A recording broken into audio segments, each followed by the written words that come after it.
الحمدللہ جو موضوع بنایا وہ موضوع یہ ہے کہ اچھی نسبت کا کیا فائدہ ہے. نسبت کا کیا فائدہ ہے، اس حوالہ سے آج جو ہے وہ قرآن حدیث کے روح سے جو ہے وہ گفتگو کی جائے گی. دعا ہے کہ اللہ تعالیٰ مجھے بھی اور آپ احباب کو بھی قرآن پاک سمجھ کر اس پر عمل پیرا رہنے کی خدا شرف توفیق عطا فرمائے. حضرات محترم، آپ احباب کے سامنے قرآن مجید فرقان حمید کی مشہور آیہ کریمہ تلاوت کرنے کا شرف حاصل کیا ہے. اس آیہ مبارکہ کے اندر اللہ تعالیٰ نے 3 چیزوں کا حکم دیا ہے. پہلے نمبر پہ خدا ارشاد فرماتا ہے یا ایھا الذین آمنو، اے ایمان والو، اتقوا اللہ، اللہ تعالیٰ سے ڈر جاؤ،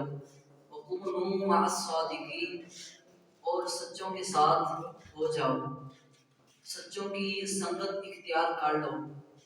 حضرات محترم، اس آیت کے اندر اللہ رب العزت نے 3 چیزوں کا حکم دیا ہے. پہلے نمبر پہ فرمایا کہ یا ایھا الذین آمنو، اے ایمان والو، یعنی پہلے ایمان لاؤ. پھر اس کے بعد فرمایا جب ایمان لے آؤ تو پھر اتقوا اللہ، پھر اللہ سے ڈر جاؤ، تقوی اختیار کر جاؤ. پھر فرمایا کہ جب بندہ ایمان لے آئے، تقوی اختیار کر لے تو پھر کیا ہوتا ہے، کونوا مع الصادقین. پھر خدا فرماتا ہے کہ ایمان اور تقوی جب لے آؤ تو پھر کونوا مع الصادقین، سچوں کے ساتھ ہو جانا. تو ادھر سوال جو ہے وہ بنتا ہے کہ مالک مولا جب ایمان لے آئے، تقوی اختیار کر لیں تو پھر سچوں کی سنگت اختیار کرنا لازم ہے، اولیاء کی سنگت اختیار کرنا لازم ہے، ان کی صحبت میں بیٹھنا لازم ہے. تو خدا فرماتا ہے کہ جو ہے وہ جب تم ایمان لے آؤ گے، تقوی اختیار کر لو گے تو تمہارا ایمان اور تمہارا تقوی اس وقت محفوظ ہوگا جب تم اولیاء کی صحبت میں بیٹھو گے. جب تمہاری نسبت اولیاء کے ساتھ ہوگی تو خدا فرماتا ہے کہ تمہارا ایمان بھی محفوظ ہو جائے گا اور تمہارا تقوی بھی محفوظ ہو جائے گا. حضرات محترم، نسبت والی چیز ہے. جس بندے کو نسبت مل جاتی ہے، وہ عام بندہ ہو، اگر اس کی نسبت کسی خاص کے ساتھ ہو جائے تو وہ عام نہیں رہتا بلکہ خاص ہو جاتا ہے. حضرات محترم، اس آیہ مبارکہ کے اندر صرف ایمان اور تقوی پر بات مکمل نہیں ہوئی کہ ایمان لے آئے اور تقوی اختیار کر لیا، بات مکمل، آگے کچھ نہیں کرنا. اس آیہ مبارکہ کے اندر آگے بھی ایمان اور تقوی کے بعد بھی حکم دیا گیا ہے کہ فرمایا کہ ایمان لے آؤ، پھر اس کے بعد تقوی اختیار کر لو. پھر اگر تم چاہتے ہو نا کہ تم ایمان اور تقوی بچانا چاہتے ہو تو پھر خدا فرماتا ہے کہ کونوا مع الصادقین، اولیاء کے ساتھ ہو جانا، تمہارا ایمان بھی محفوظ ہو جائے گا، تمہارا تقوی بھی محفوظ ہو جائے گا. یہ ہے اولیاء کی سنگت اختیار کرنے سے. خدا فرماتا ہے کہ جس طرح جب جو خزانہ ہے، خزانے کو محفوظ رکھنے کے لیے اپنا رکھوالا رکھنا پڑتا ہے، وہ خزانے کو محفوظ رکھنا پڑتا ہے، تب جا کے وہ محفوظ ہوتا ہے. اگر خزانہ جناب عام گلیوں میں رکھ دیا جائے تو محفوظ نہیں رہ سکتا. اسی طرح خدا فرماتا ہے کہ یہ ایمان اور تقوی جو ہے نا، یہ خزانے کی مانند ہے، یہ خزانے کی طرح ہے. اگر تم ایمان اور تقوی کو بچانا چاہتے ہو نا تو پھر کونوا مع الصادقین، سچوں کے ساتھ ہو جاؤ، تمہارا ایمان اور تقوی یہ دونوں خزانے محفوظ ہو جائیں گے. یہ ایمان اور تقوی دونوں خزانے محفوظ ہو جائیں گے. یہ ایمان اور تقوی بہت بڑا خزانہ ہے. یہ محفوظ اس وقت ہوگا جب بندے کو کسی اللہ والے کی، کسی کامل پیر کی نسبت مل جاتی ہے تو پھر وہ جو ہے وہ اس کا ایمان بھی محفوظ ہو جاتا ہے اور اس کا تقوی بھی محفوظ ہو جاتا ہے. تو آگے جو ہے وہ حضور علیہ السلام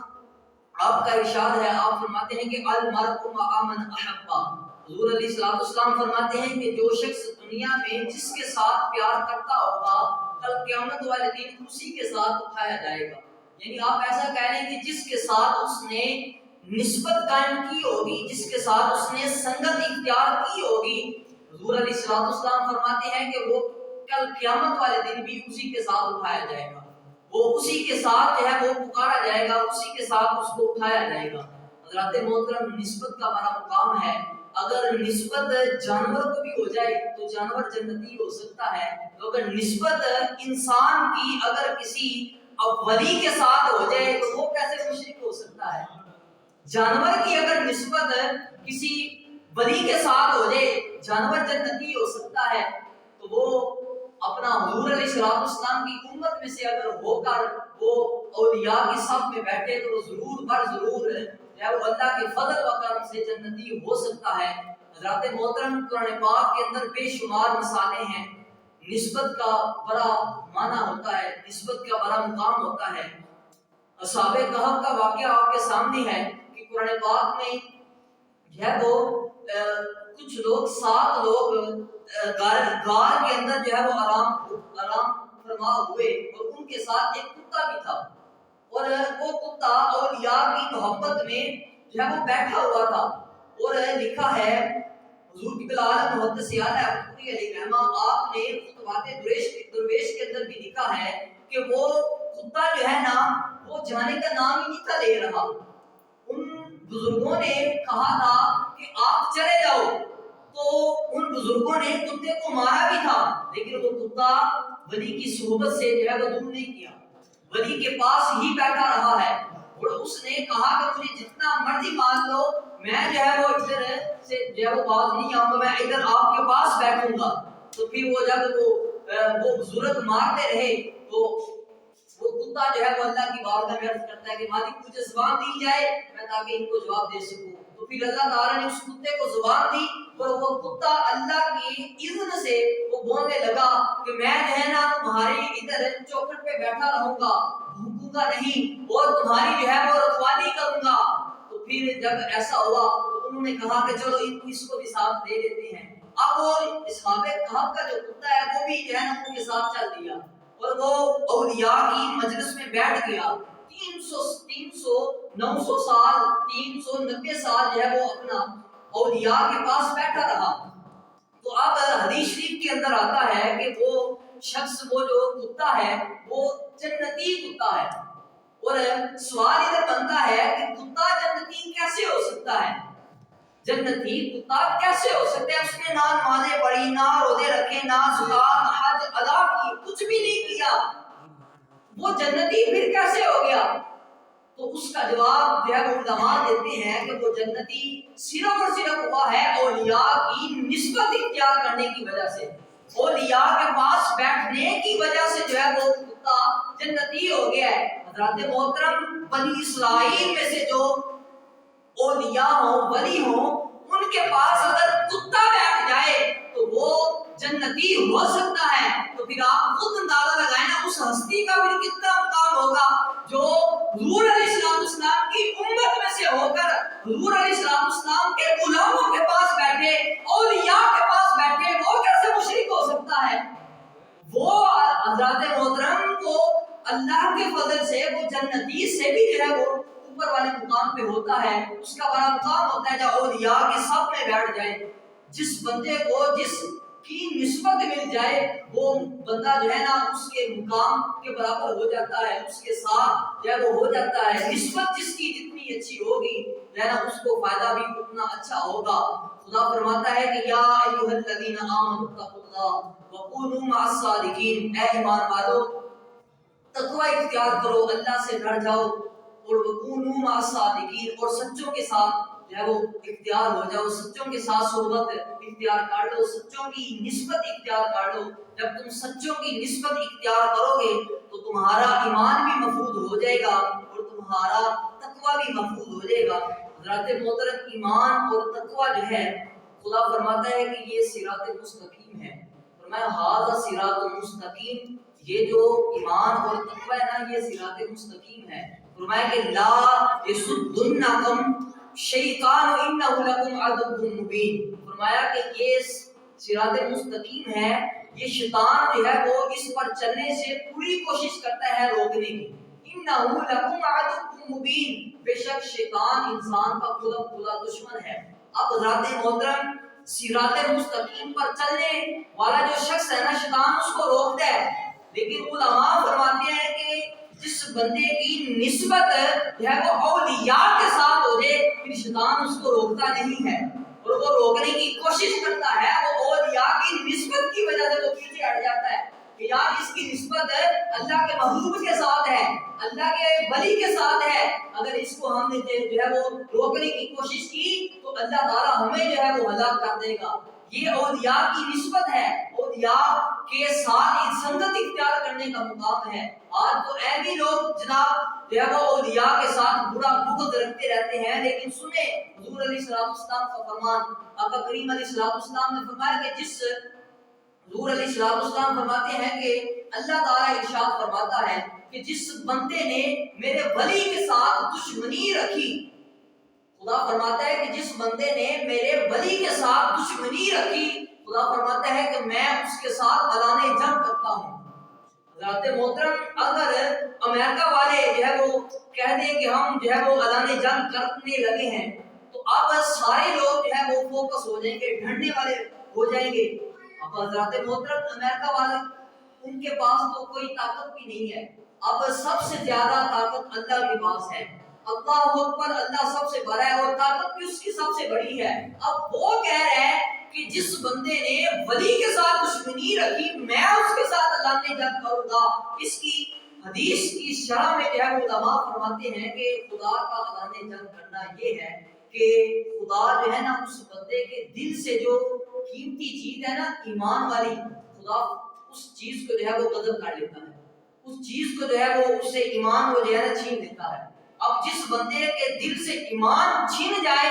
تو وہ جو ہے دنیا میں بھی ناکام ہو جاتا ہے، آخرت میں بھی ناکام ہوگا۔ حضرات محترم، اولیاء کے ساتھ جو ہے وہ محبت رکھنا چاہیے، اولیاء کے ساتھ جو ہے وہ سنگت اختیار کرنی چاہیے، ان کے پاس بیٹھنا چاہیے، بیٹھنے سے بڑا مقام ملتا ہے۔ آقا کریم علیہ السلام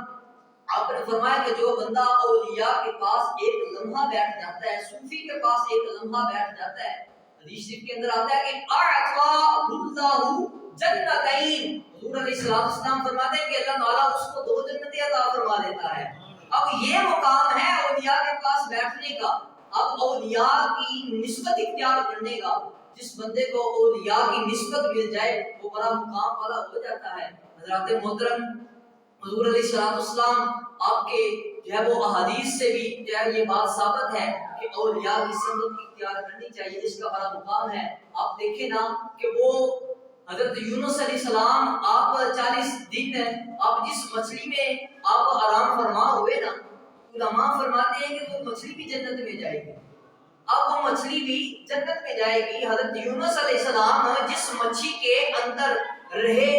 علماء فرماتے ہیں کہ وہ مچھلی بھی جنت میں جائے گی۔ اب سوال پیدا ہوتا ہے، مچھلی نے نہ نمازیں پڑھی ہیں، نہ روزے رکھی ہیں، نہ زکات حج کچھ بھی ادا نہیں کیا، تو جنتی کیسے ہوئی؟ تو اب علماء فرماتے ہیں کہ جنتی اس وجہ سے ہوئی ہے کہ اس کی نسبت جو ہے نا سچے کے ساتھ لگ گئی ہے، اس کی نسبت جو ہے وہ حضرت یونس علیہ السلام کے ساتھ لگی ہے، تو پھر اس کی وجہ سے جو ہے نا وہ یہ جنتی ہوئی ہے۔ اب حضرت یونس علیہ السلام کے ساتھ جس جانور کی نسبت لگ جائے تو علماء فرماتے ہیں کہ وہ جنتی ہے۔ اب وہ جنتی ہو سکتی ہے، تو پھر جس کی نسبت امام الانبیاء کے ساتھ لگی ہو وہ کیسے یا وہ جہنمی ہو سکتی ہے؟ وہ تو درجے اولا جنتی ہوگی نا۔ حضور علیہ السلام آپ نے فرمایا کہ میرے جتنے بھی صحابہ ہیں وہ سارے جنتی ہیں، ہر صحابی نبی جنتی، جتنے بھی جو ہے وہ صحابی ہیں وہ سارے کے سارے جنتی ہیں۔ یہ حضور علیہ السلام کے فرمان کے مطابق بھی ہے اور خدا کی قرآن کے مطابق بھی یہ بات ہے کہ تمام صحابہ کرام جو ہے وہ جنتی ہیں۔ تو بات میں عرض کر رہا تھا کہ جس کی نسبت کسی کے ساتھ ہو جائے وہ بندہ خاص ہو جاتا ہے۔ اگر عام کی نسبت کسی اچھے کے ساتھ ہو گئی تو فرمایا کہ اس کی جو ہے وہ اس کا مقام بھی اعلیٰ ہو جاتا ہے۔ جس طرح حضرت عمر بن خطاب رضی اللہ تعالیٰ عنہ، آپ ایک مرتبہ جو ہے وہ طواف کرتے کرتے اپنا وہ حجر اسود کے سامنے آئے، حجر اسود کو چومنے لگے اور حجر اسود کو مخاطب کر کے آپ نے فرمایا کہ ہے حجر اسود تم تو پتھر ہے نا، اگر تم پتھر ہے، تیرے پتھر کے ساتھ اگر میرے حضور علیہ السلام کا لب مبارک نہ لگتا تو میں تمہیں چومتا نہ۔ تجھے یہ مقام ملا ہے حضور علیہ السلام کے لب لگنے کی وجہ سے یہ مقام ملا ہے۔ اب حضرات محترم وہ پتھر ہے، اور اس پتھر کا مقام اتنا اونچا ہے کہ جو بندہ اس پتھر کو چوم لے نا تو حدیث شریف کے اندر آتا ہے کہ اس کے صغیرہ گناہ سارے کے سارے معاف ہو جاتے ہیں۔ اب وہ پتھر ہے، پتھر کو چومنے سے جو ہے وہ گناہ معاف ہو رہے ہیں، وجہ کیا ہے؟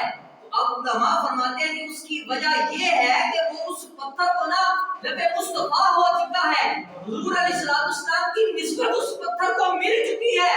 اب حضرات محترم جس پتھر کو نسبت میرے آقا کی مل جائے وہ پتھر جو ہے نا اتنے مقام والا ہو سکتا ہے، تو جس بندے کو نسبت جو ہے وہ حضور علیہ السلام کے ساتھ کی ہو جائے اس کا پھر کتنا مقام ہوگا۔ رات محترم پتھر کی نسبت اگر کسی اچھے کے ساتھ ہو جائے پتھر اعلیٰ ہو جاتا ہے، اگر انسان کی نسبت کسی اچھے کے ساتھ ہو جائے وہ بھی اعلیٰ ہو سکتا ہے، اس کا بھی مقام جو ہے وہ بڑا و اعلیٰ ہو سکتا ہے۔ رات محترم نسبت کا بڑا مقام ہے، نسبت جس بندے کی جس کے ساتھ ہوگی وہ اسی کے ساتھ جو ہے وہ کل قیامت والے دن اٹھایا جائے گا۔ فرمایا کہ حضرت ابراہیم علیہ السلام آپ کے بارے میں فرمایا کہ وَاتَّخِذُوا مِن مَّقَامِ إِبْرَاهِيمَ مُصَلًّى، خدا فرماتا ہے کہ جو ہے وہ ہمیں حکم خدا نے فرمایا کہ تم جو ہے نا حضرت ابراہیم علیہ السلام کے مقام کی جگہ تم جو ہے وہ نماز پڑھا کرو۔ اب حضرت ابراہیم علیہ السلام نے جس پتھر پر کھڑے ہو کر نماز پڑھی ہے اس جگہ کو، اس پتھر کو مقام ابراہیم کہتے ہیں۔ جو بندے جو لوگ ادھر گئے ہیں ان کو بدیگر پتا ہے کہ ادھر نوافل بھی ادا کرنا ہوتے ہیں، 2 نوافل ادھر پڑھنے ہوتے ہیں، ہر شخص ادھر جو ہے وہ 2 نوافل ادا کرتا ہے، اس کا بڑا مقام ہے۔ اور حضرت ابراہیم علیہ السلام جس پتھر پر کھڑے ہو کر آپ نے جو ہے وہ خانہ کعبہ کی تعمیر کی ہے، تو خدا نے فرمایا کہ اس پتھر کو نا تم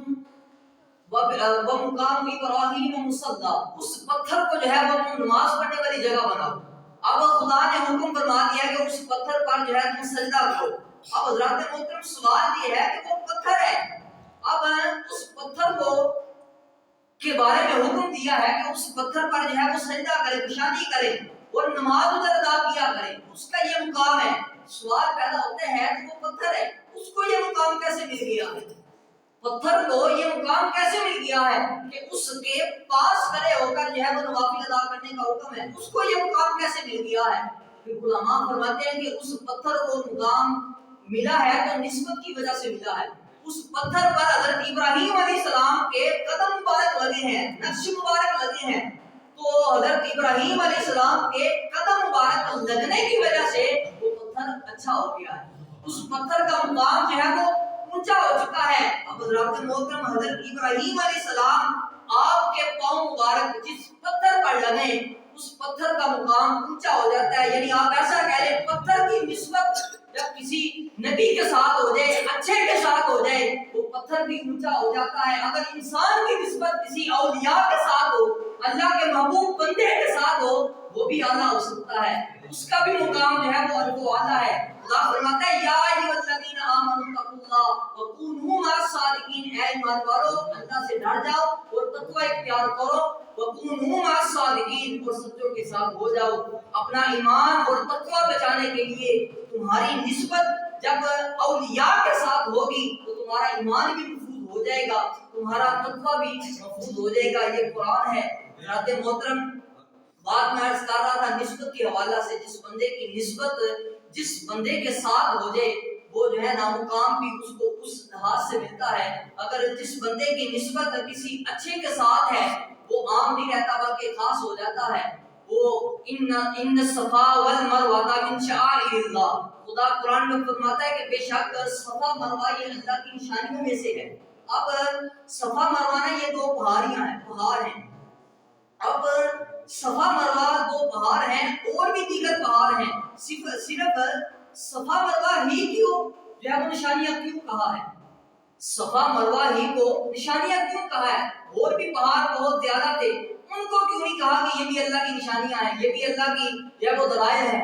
اب صفا مروہ ہی کو جو ہے وہ کیوں کہا ہے کہ یہ من شعائر اللہ، اللہ کی نشانیوں میں سے ہے؟ اب اس میں علماء فرماتے ہیں کہ صفا مروہ کا یہ مقام اس لیے ہے کہ صفا مروہ جو ہے نا اس کے اوپر حضرت ہاجرہ سلام اللہ علیہ آپ نے اپنے بیٹے حضرت اسماعیل علیہ السلام کی یاد میں جو ہے وہ چکر لگائے ہیں۔ اب حضرت ہاجرہ علیہ السلام نے جو صفا مروہ پر چکر لگائے، یعنی آپ ایسا کہہ لیں اس صفا مروہ کی جو نسبت ہے نا وہ حضرت ہاجرہ علیہ السلام کے ساتھ ہوتی ہے۔ تو جب ان پہاڑوں کی نسبت جب حضرت ہاجرہ سلام اللہ علیہ کے ساتھ ہو گئی نسبت، تو پھر خدا فرماتا ہے کہ جو میرے محبوب کے ساتھ ہو جاتا ہے نا وہ پھر میری نشانی ہوتی ہے۔ اب وہ اس وجہ سے فرمایا کہ وہ صفا مروہ جو ہے وہ اللہ کی نشانیوں میں سے ہے۔ وجہ یہ ہے کہ اس کی نسبت جو ہے وہ حضرت ہاجرہ سلام اللہ علیہ کے ساتھ ہوتی ہے۔ حضرات محترم، اب پہاڑوں کی نسبت اگر حضرت ہاجرہ سلام اللہ علیہ کے ساتھ ہو جائے، یعنی آپ ایسا کہہ لیں کہ پہاڑوں کی نسبت اگر کسی آلہ کے ساتھ ہو جائے تو پہاڑ آلہ ہو سکتے ہیں، پہاڑ اللہ کی نشانیاں بن سکتے ہیں۔ تو اگر انسان کی نسبت اولیاء کے ساتھ ہو تو وہ بھی اعلیٰ مقام والا ہو جاتا ہے، یہ قرآن و حدیث کے مطابق ہے۔ حضرات محترم، بات میں اس کر رہا تھا کہ یا ایھا الذین آمنوا اتقوا اللہ، اے ایمان والو تقوی اختیار کرو، اللہ سے ڈر جاؤ، وکونوا مع الصادقین، سچوں کے ساتھ اختیار ہو جاؤ۔ حضرات محترم، آج کے دور میں اپنے ایمان اور تقوی کو بچانے کے لیے نا اولیاء کے ہاتھ میں ہاتھ دینا پڑے گا۔ جب بندہ اولیاء کے ہاتھ میں دے دیتا ہے نا ہاتھ اپنا، تو خدا فرماتا ہے کہ اس کا ایمان بھی محفوظ ہو جاتا ہے، اس کا تقوی بھی محفوظ ہو جاتا ہے۔ اس لیے اولیاء کے ہاتھ میں، کامل پیر کے ہاتھ میں ہاتھ دینا بڑا ہی ضروری ہے آج کل کے دور میں۔ آج کل حدیث شریف میں ہے کہ حضور علیہ السلام، مسلم شریف کی حدیث شریف ہے، آقا کریم علیہ السلام نے فرمایا کہ قرب قیامت صبح کو مسلمان ہوں گے، رات کو کافر ہو جائیں گے لوگ، اور رات کو مسلمان ہو گئے، صبح اٹھیں گے تو کافر ہو جائیں گے۔ اب یہ معاملات آج کے دور میں یہ چل رہا ہے۔ اب جناب صبح مسلمان ہے، رات کو جناب کافر ہو چکا ہوتا ہے بندہ۔ اب ایمان کو محفوظ رکھنا بڑا مشکل ہو چکا ہے۔ اب ایمان کو کب بچایا جائے گا؟ تب جب آپ کا ہاتھ کسی کامل پیر کے ہاتھ میں ہو جائے گا، جب آپ کا ہاتھ سچوں کے ہاتھ میں ہو جائے گا نا تو سچے پھر آپ کا ہاتھ پکڑ کر امام الانبیاء کی بارگاہ میں پہنچا دیں گے۔ اب یہ اولیاء کا مقصد ہوتا ہے، اولیاء کا مقصد ہوتا ہے کہ بندے، گنہگار بندہ آیا ہے، اس کا ہاتھ پکڑ کر جو ہے وہ خدا کی بارگاہ میں پہنچا دینا، یہ اولیاء کا مقصد ہوتا ہے، یہ صوفیاء کا مقصد ہوتا ہے، صوفیاء کا یہ مقصد ہوتا ہے، ان کا یہ وتیرہ ہوتا ہے۔ حضرات محترم، جو سچے لوگ ہوتے ہیں نا ان کے بارے میں خدا نے ارشاد فرمایا کہ انما المؤمنون الذین آمنوا وباللہ ورسولہ ثم لم يرتابوا، فرمایا کہ جو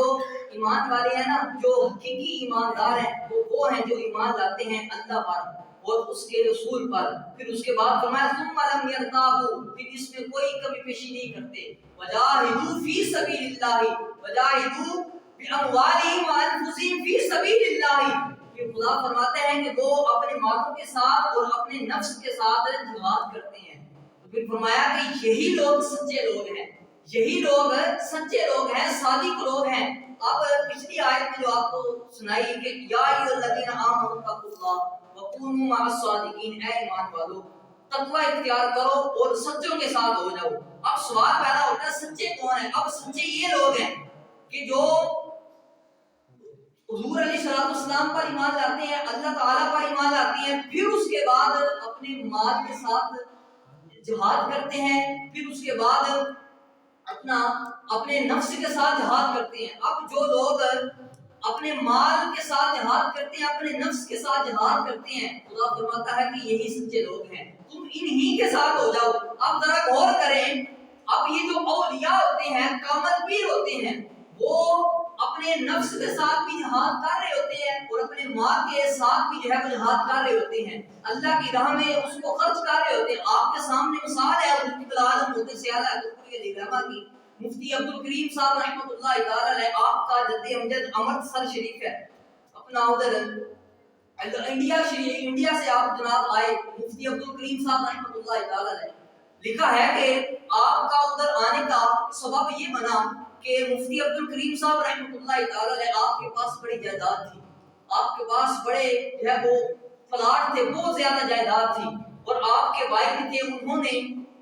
ایک مرتبہ حضرت مفتی عبد الکریم صاحب رحمۃ اللہ تعالی علیہ آپ حج کرنے کے لیے آپ چلے گئے تو پیچھے ان کے بھائیوں نے نا ان کی جگہ پر قبضہ کر لیا، تو پھر جب قبضہ کر لیا حضرت صاحب آئے اور انہوں نے دیکھا کہ بھائیوں نے جو ہے وہ قبضہ کر لیا، انہوں نے مفتی عبد الکریم صاحب رحمۃ اللہ تعالی علیہ انہوں نے جگہ جو ہے وہ لینے کی کوشش نہیں کی، انہوں نے کہا کہ یہ دنیا کا مال ہے، ادھر رہ جانے والا ہے، آپ نے جو ہے نا آپ ایسا کہہ رہے ہیں کہ ایک ہاتھ میں جو ہے وہ دنیا کا مال تھا، ایک ہاتھ میں جو ہے نا وہ ولایت تھی، حضرت مفتی عبد الکریم صاحب رحمۃ اللہ تعالی علیہ آپ نے مال کو جو ہے نا پیچھے کیا، اب یہ جہاد ہے،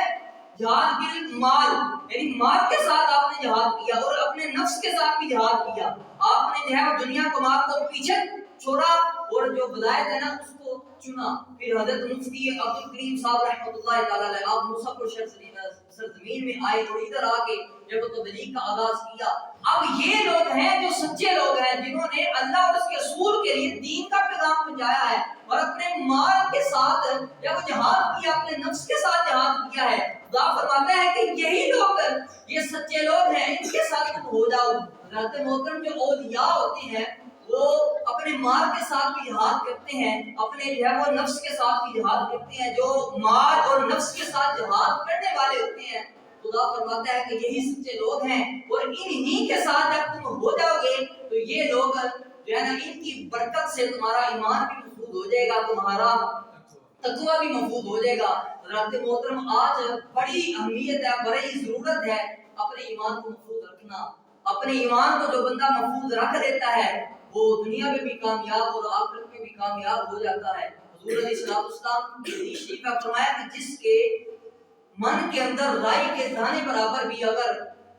ایمان ہوا تو حضور علیہ السلام فرماتے ہیں کہ وہ جنتی ہوگا۔ اب اس ایمان کے بارے میں علماء فرماتے ہیں کہ یہ ایمان وہ ایمان ہے کہ جب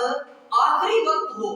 آخری وقت جب ایمان کی حالت سے جائے گا اس دنیا میں تو پھر اس کا دیکھا جائے گا کہ وہ ایمان کی حالت سے گیا ہے یا نہیں، اگر کوئی ایمان کی حالت سے گیا ہے تو پھر یہ اس پر فرمان آتا ہے۔ تو بات میں کر رہا تھا کہ اپنے ایمان اور تقوی کو محفوظ رکھنا بڑا ضروری ہے، اپنے ایمان کو بچائیں، اپنے تقوی کو بچائیں، اللہ سے ڈرنا جو ہوتا ہے وہ تقوی ہوتا ہے اس کو بچائیں، اور یہ محفوظ صرف اور صرف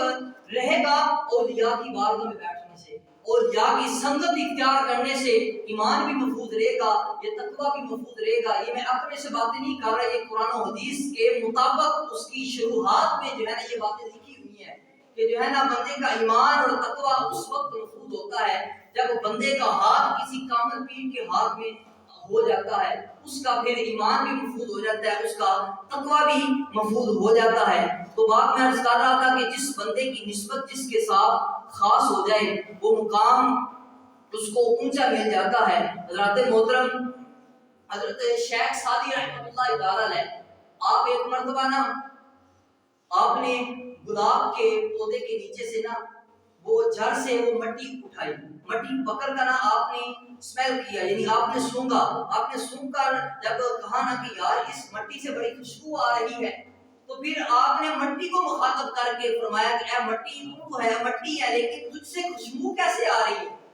کس وجہ سے تمہارے اندر سے خوشبو آ رہی ہے؟ تو اب وہ مٹی آگے سے کہتی ہے کہ آپ کو نہیں پتا کہ میں جس کے ساتھ لگی ہوئی ہوں نا وہ گلاب کا پھول ہے، گلاب کے اندر خوشبو ہوتی ہے، جب میری نسبت گلاب کے ساتھ ہو گئی تو فرمایا کہ میں مٹی تھی لیکن جب میری نسبت گلاب کے ساتھ ہو گئی نا تو میری مٹی کے اندر یا نسبت کی وجہ سے خوشبوئیں کے ہلے آنے لگ پڑے۔ اب مٹی کی نسبت اگر گلاب کے پھول کے ساتھ ہو جائے تو وہ مٹی کے اندر سے خوشبوئیں آتی ہیں، اگر انسان کی نسبت مسلمان کی نسبت اگر کسی کامل پیر کے ساتھ ہو جائے تو پھر اس کا بھی مقام بڑا اونچا ہوتا ہے، اس کے اندر سے بھی جو ہے وہ خوشبوئیں آتی ہیں، پھولے آتے ہیں۔ تو پھر ایک مرتبہ بزرگ تھے وہ جناب ایک دکان سے وہ بادام جو ہے وہ لے کر کے 60 روپے کلو انہوں نے بادام لیے، اور جب وہ بادام لے کر کے گھر گئے اور گھر جا کے انہوں نے بادام توڑے اور گڑیاں سائڈ پہ رکھ لی، اور جو چھلکے بچے تھے وہ آپ نے ایک شاپر میں ڈال کے باہر پھینکنا چاہا۔ وہ بزرگوں نے اپنا وہ شاپر پکڑا، باہر جا کے پھینکنے لگے، اور جب وہ جا رہے ہیں رستے میں تو ایک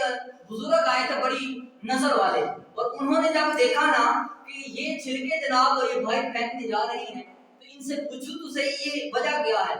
تو پھر ان سے پوچھا گیا کہ آپ یہ چھلکے کیوں پھینکنے جا رہے ہیں؟ تو وہ بزرگ آگے سے فرماتے ہیں کہ میں یہ چھلکے اس وجہ سے پھینک رہا ہوں، میں نے نا گڑیاں نکال لی ہیں، اب یہ چھلکوں کا کوئی مقصد نہیں ہے، اس کو لہذا میں کنویں پہ پھینکنے جا رہا ہوں۔ اس نے کہا، بزرگوں نے کہا کہ آپ ذرا غور کریں، آپ نے جو ہے وہ 60 روپے کی جب یہ بادام لیے تو اس وقت اس باداموں کی قیمت تھی، اس وقت اس باداموں کا مول پڑا ہوا تھا، اب آپ جو ہے نا اس کو کوڑے پہ پھینکنے جا رہے ہیں، اب اس کی وجہ کیا ہے؟ پھر وہ بزرگ غور کرتے ہیں، انہوں نے کہا کہ بادام جو ہے نا جب اس کی نسبت مغز کے ساتھ تھی نا، اندر جو گڑی تھی اس کے ساتھ تھی، تب اس کا مول جو ہے وہ 60 روپے تھا، جب وہ اپنی نسبت سے جدا ہوئی، مغز سے جدا ہوئی، تو پھر اس کا مول بھی ختم ہو گیا، اس کا جو ہے نا مقام بھی ختم ہو گیا۔ تو پھر بزرگ فرماتے ہیں کہ اسی طرح یا اے انسان تم اپنے مغز کو جو ہے وہ چھوڑنا نہ، اپنے مغز کے ساتھ رہنا۔ تو وہ مغز کون سا ہے؟ وہ اولیاء کی سنگت ہے۔ اے انسان اگر تم اپنے ایمان اور اپنے تقوی کو بچانا چاہتے ہو، تم کسی اور کامل پیر کے ہاتھ میں ہاتھ دے دو، تمہاری نسبت بھی جو ہے وہ رنگ لائے گی۔ خدا فرماتا ہے کہ یوم ندعو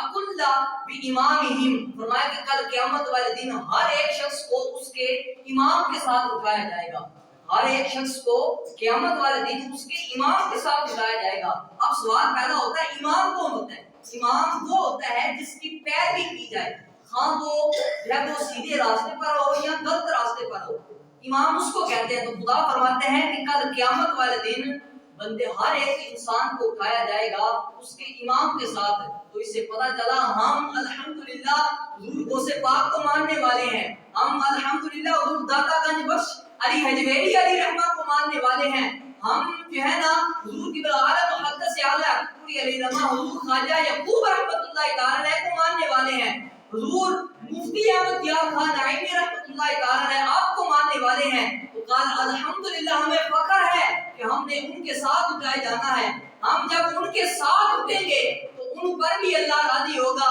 ان پر بھی اللہ کا فضل ہوگا، تو جو ان کے ساتھ ہوں گے ان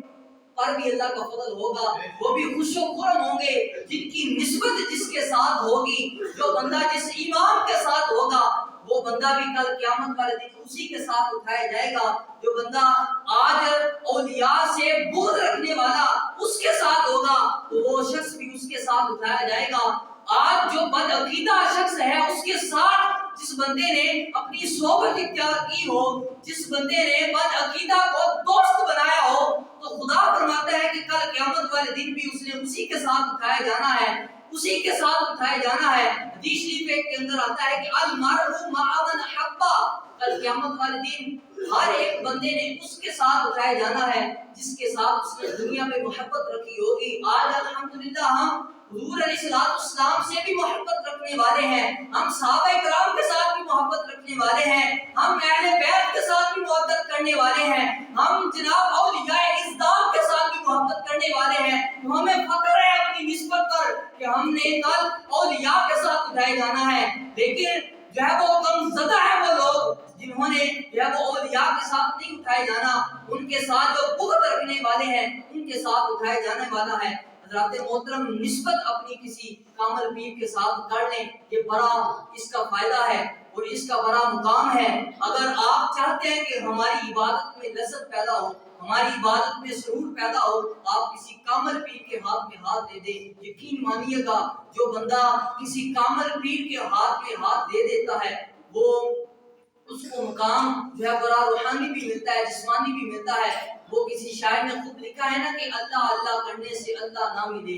اللہ اللہ کرنے سے اللہ نہ ملے، لیکن اللہ والے ہیں جو اللہ سے ملا دیتے ہیں۔ تو دعا ہے کہ اللہ تعالیٰ مجھے بھی اور آپ کو بھی ان باتوں پر عمل پیرا رہنے کی خدا شرف توفیق عطا فرمائے. وما علینا الا البلاغ المبین.